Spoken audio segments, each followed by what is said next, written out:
हमारा भारत देश, जिसे हम हमारा भारत महान भी कहते हैं, ये एक आज़ाद देश है। 1947 में हमें आज़ादी मिली और उसके कुछ साल बाद हमारे देश में संविधान लागू हुआ। 26 जनवरी को अभी हम लोगों ने संविधान को लेकर के जश्न मनाया,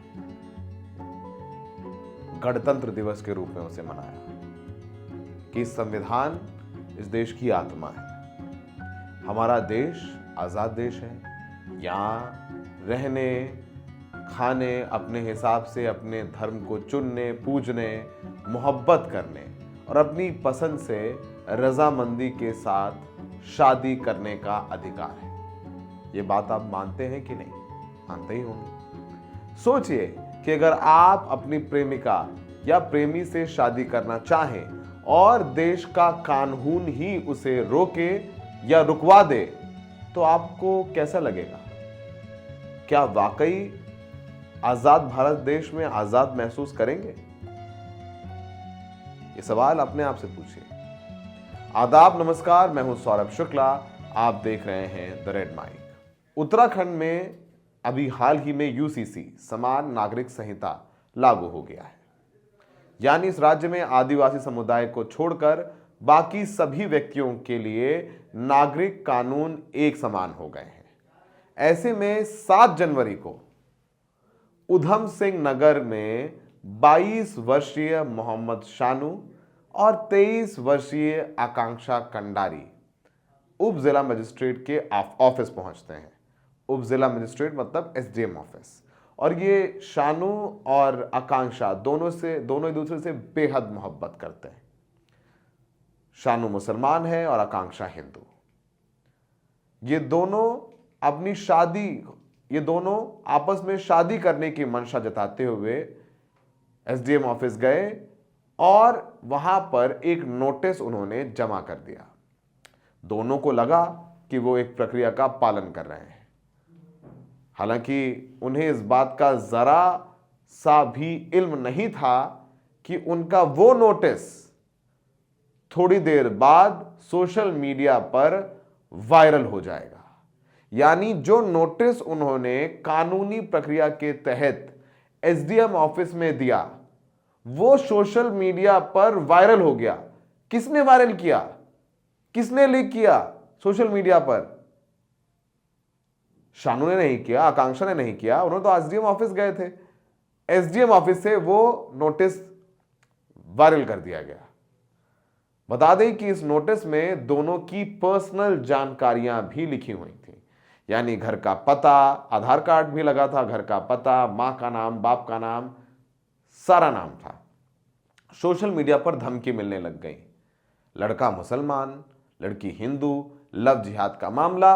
तो इसमें विश्व हिंदू परिषद और बजरंग दल के लोग भी कूद पड़े। खूब धमकी दी गई शानू को, खूब धमकी दी गई आकांक्षा को कि तुम दोनों शादी नहीं करो। यह मामला लव जिहाद का है। मोहम्मद शानू एक सलून के मालिक हैं। उन्होंने बताया इस पूरे मामले में कि सोशल मीडिया पर उनके व्यक्तिगत जानकारी के साथ साथ उनकी तस्वीरें भी वायरल की जा रही थीं। सोशल मीडिया पर हर जगह लव जिहाद ट्रेंड कर रहा था। उत्तराखंड हाईकोर्ट के 16 दिसंबर के आदेश पर इन दोनों जोड़ों को पुलिस सुरक्षा भी दी गई थी, जिसके बावजूद ये घटना हुई। दरअसल ये पहले हाईकोर्ट गए, उत्तराखंड हाईकोर्ट गए। उन्होंने बताया कि वो हिंदू हैं, लड़की हिंदू है और लड़का मुसलमान है और दोनों शादी करना चाहते हैं। तो ऑलरेडी उनको धमकी मिल रही है। तो उत्तराखंड हाईकोर्ट ने दोनों को सुरक्षा दी। पुलिस वाले साथ चलते हैं और कानूनी प्रक्रिया के तहत आपको बताएंगे आगे कि उत्तराखंड और उत्तर प्रदेश में लव जिहाद कानून है और देश में नहीं है, लेकिन उत्तराखंड और उत्तर प्रदेश में लव जिहाद कानून है। यानी अगर आप मुसलमान लड़के हैं और हिंदू लड़की है तो एक बहुत लंबी कानूनी प्रक्रिया है। तो ये पहले अदालत गए। इन्होंने अदालत के सामने अपनी याचिका में कहा था कि वो शादी करना चाहते हैं, लेकिन लड़की की मां और अन्य संगठनों की धमकियों के कारण ऐसा नहीं कर पा रहे हैं। दोनों ने यह भी कहा कि उनकी जान को भी खतरा है। और आपको पता है कि कैसे झूठी शान के लिए लटका दिए गए हैं लड़कियां लड़के फांसी पर गांव में पंचायत के फैसले के बाद, और ये अभी सब 21वीं सदी में हुआ है। इन दोनों को सुरक्षा मिली, सुरक्षा मिलने के बावजूद दोनों की जिंदगी को खतरा। अपने फैसले में पुलिस स्टेशन ने लिखा कि बाजपुर पुलिस स्टेशन 6 हफ्ते के लिए दोनों को पुलिस की सुरक्षा दे दे। जोड़े ने दावा किया कि सुरक्षा मिलने के बावजूद उन्हें राइट विंग ऑर्गेनाइजेशन से विरोध का सामना करना पड़ रहा है। 30 जनवरी को बजरंग दल जैसे संगठन लड़की की मां के साथ स्थानीय एसडीएम कार्यालय में पहुंच गए और उन्होंने शादी पर आपत्ति जताई और एसडीएम से मिले और बोले कि आप इस शादी की इजाजत मत दीजिएगा। और एसडीएम को एक पत्र भी दिया। उस पत्र में आकांक्षा की मां ने लिखा कि वो अपनी बेटी के नोटिस की जांच होने तक हिरासत की मांग करती हैं, जिसमें कहा गया है कि शानू उसे लव जिहाद के तहत बहका करके गुमराह करके शादी करना चाहता है। शानू ने कहा कि आकांक्षा ने ऑफिस के समक्ष अपनी गवाही दी थी कि वो अपनी मर्जी से शादी करना चाहती है, लेकिन मां मानने को तैयार नहीं कि जबरदस्ती बहका करके। और दोनों ही बालिग हैं। देश में शादी करने के लिए लड़कियों लड़के को जिस उम्र का होना चाहिए उस उम्र के पार है, लेकिन ना मां नहीं मानी। लड़की ने गवाही दे दी एसडीएम के सामने, कोर्ट में कह आई है कि कोई जबरदस्ती नहीं है, कोई जोर नहीं है, मैं इसे मोहब्बत करती हूं और शादी करना चाहती हूं। लीजिए, छोटी सी चीज है, लेकिन ना हो नहीं पा रहा उत्तराखंड में।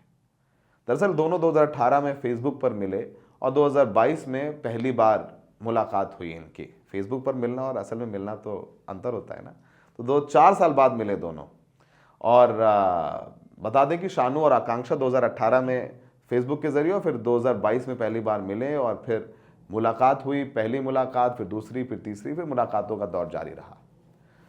शानू का कहना है कि जब उसने शादी करने का फैसला किया तो शानू जाकर के आकांक्षा की मां और भाई से मिले, लेकिन शुरू में वो खुश नहीं थे, लेकिन उन्हें बाद में मना लिया। लेकिन फिर एंट्री हुई बजरंग दल, विश्व हिंदू परिषद, इन लोगों को पता चल गया और उन्होंने उनकी मां पर दबाव बनाना शुरू कर दिया।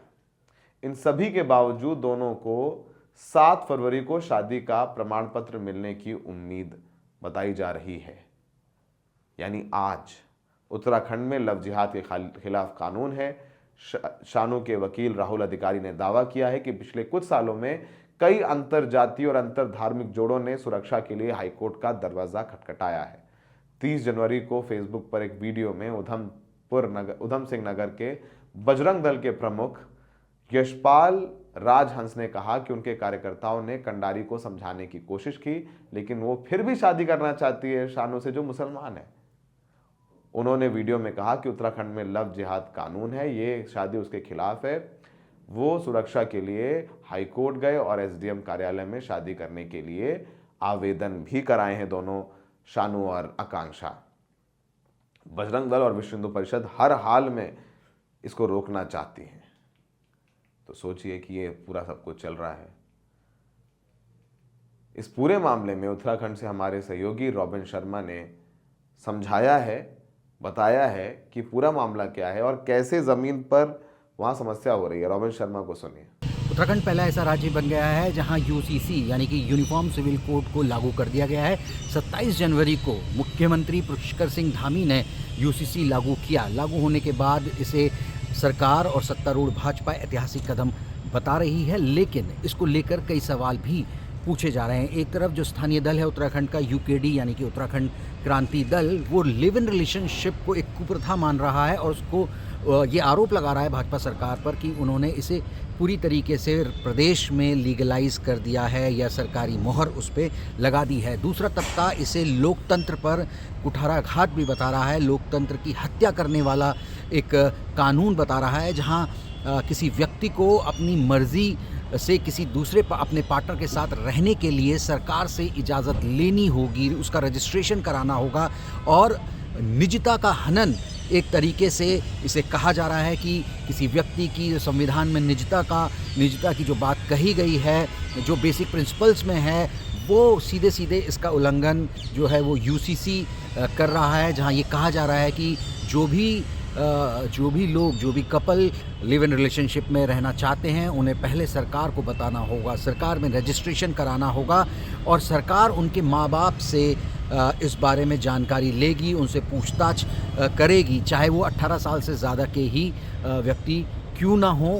18 साल से ज़्यादा वाले जो कपल्स हैं उनको इस तरीके का अगर परमिशन लेनी पड़े सरकार से, तो ये सीधे तौर पर उनकी निजता का हनन भी है, उनके जो अधिकार हैं उनका हनन भी सीधे तौर पर इसको देखा जा रहा है। तो कुल मिला के यूसीसी को लेकर अभी एक बहस बनी हुई है पूरे देश के अंदर। राज्य में भी एक बहस बनी हुई है कि लिव इन रिलेशनशिप को लेकर अपने फैसले खुद लेने को लेकर, जब 18 साल से ऊपर कोई व्यक्ति है तो क्या वो अपना फैसला खुद नहीं ले सकता है, उसकी निजता का सवाल है। और कई ऐसे मामले भी सामने आ रहे हैं जहां व्यक्ति या जो कपल है वो रजिस्ट्रेशन कराने के लिए जा रहा है, एप्लीकेशन दे रहा है, अर्जी दे रहा है और उसके बाद उनकी इन्फॉर्मेशन जो है वो सोशल मीडिया पे लीक हो जा रही है। हालांकि सरकार ने ये कहा था कि उनकी ये जो सूचना है उसको बेहद गोपनीय रखा जाएगा, लेकिन ये सूचनाएं जो हैं वो सार्वजनिक होने का खतरा लगातार बना हुआ है। और अगर उत्तर प्रदेश और उत्तराखंड में एक मुसलमान लड़के को एक किसी हिंदू लड़की से शादी करनी है तो वो शेर सुना होगा आपने कि इश्क नहीं आसान, एक आग का दरिया है और डूब के जाना है। तो उस मुसलमान लड़के को वाकई में आग में डूब कर जाना है, जैसे आग में ही डूब कर जा रहा है शानू। हमारे लीगल हेड सपना कौशिक समझा रही हैं कि कितनी मुश्किल है इस लव जिहाद कानून के लागू होने के बाद उत्तराखंड और उत्तर प्रदेश में अंतर धार्मिक विवाह करने में, यानी दो धर्मों के लोग कैसे मुश्किल से शादी कर पा रहे हैं और कर भी नहीं पा रहे हैं। वो दिल्ली आते हैं शादी करने के लिए। हमने ऐसे पहले बहुत सारी स्टोरीज शूट की हैं, ज़रा सुनिए सपना कौशिक क्या कह रही है। देखिए, हमारे देश में इंटर रिलीजन मैरिज करना कभी भी आसान नहीं था, ये हमेशा से ही बहुत मुश्किल रहा था। इसीलिए स्पेशल मैरिज एक्ट का कॉन्सेप्ट आया था, कानून आया था कि ऐसे लोगों को सपोर्ट किया जाए जो इंटर रिलीजन मैरिज करना चाहते हैं। लेकिन इसमें एक सेक्शन 6 है जो ये कहता है कि आपको 30 दिन का नोटिस देना पड़ेगा और यही एक सबसे बड़ी प्रॉब्लम है, क्योंकि राइट टू प्राइवेसी का सीधा सीधा वायलेशन है। क्योंकि इंटर रिलीजन मैरिज को परिवार वाले सपोर्ट नहीं करते, समाज सपोर्ट नहीं करता और उसी से बचने के लिए स्पेशल मैरिज एक्ट लेकर आए थे। लेकिन आपने सेक्शन 6 का जो कॉन्सेप्ट लेके आया कि आपको नोटिस देना है, तो वहीं पर लोग ऑब्जेक्शन लेकर एसडीएम के ऑफिस पहुंच जाते हैं। जैसे कि मैंने आपको बताया, सेक्शन 6 में एसडीएम के ऑफिस में नोटिस देना होता है और यही अंकिता ने भी किया था, क्योंकि उन दोनों, अंकिता और शानू को शादी करनी थी। उन्हें 30 दिन का जो नोटिस दिया वही उनकी जान के लिए मुसीबत बन गया। हालांकि उन्हें उत्तराखंड हाई कोर्ट से पुलिस प्रोटेक्शन मिली हुई है, लेकिन क्योंकि कोई भी व्यक्ति जाकर पब्लिक नोटिस को इंस्पेक्ट कर सकता है, उसको देख सकता है, उसी की वजह से उनकी शादी का जो फैसला था सभी लोगों को पता चल गया और अंकिता की मां बजरंग दल के साथ एसडीएम के ऑफिस पहुंचकर उन्होंने हंगामा मचा दिया। सेक्शन 6 के तहत कोई भी व्यक्ति 30 दिन के अंदर जो पब्लिक नोटिस लगाया होता है उसके ऊपर ऑब्जेक्शन दे सकता है कि उन्हें इस शादी से ऑब्जेक्शन है। अगर लड़की की उम्र 18 साल या लड़के की उम्र 21 साल से कम हो, या वो पहले से शादीशुदा हो, या फिर वो उस मेंटल स्टेट में ना हो कि वो अपना सही डिसीजन ले सके, तो ऐसे कुछ रीजंस होते हैं जिनको लेकर आप ऑब्जेक्शन उठा सकते हैं। लेकिन इस केस में ऐसा कुछ नहीं है। लड़की 18 साल से ऊपर है, लड़का 21 साल से ऊपर है, वो दोनों अपनी शादी का फैसला खुद कर सकते हैं। लेकिन फिर भी यहाँ पर उनकी शादी में इतनी अड़चनें लगाई जा रही हैं। और सिर्फ इस केस में नहीं, मैं आपके साथ अगर अपना पर्सनल एक्सपीरियंस भी शेयर करूँ तो मेरे पास भी पिछले कुछ रिसेंटली एक केस आया था जिसमें एक एक मुस्लिम लड़का एक हिंदू लड़की से शादी करना चाहता था।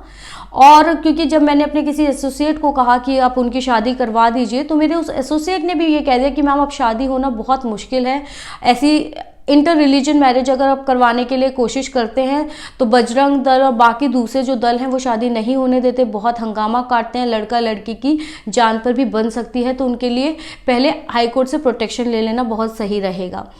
तो हमने जब लड़के और लड़की को ये सजेस्ट किया कि हम आपके लिए हाई कोर्ट से प्रोटेक्शन ले लेते हैं और फिर हम शादी के लिए प्रोसीड करेंगे, तो लड़का और लड़की इतना डर गए कि उन्होंने शादी करने से ही मना कर दिया कि वो इस झमेले में नहीं पड़ना चाहते, वो अपने परिवार को मुसीबत में नहीं डालना चाहते, इसलिए उन्होंने अपना रिलेशनशिप ख़त्म कर दिया। तो ऐसा सिर्फ ये एक केस नहीं है, ऐसे बहुत सारे लोग हैं जो अपना फैसला, शादी का फैसला इसलिए बदल देते हैं क्योंकि उन्हें अपनी जान, अपने परिवार की जान का खतरा होता है।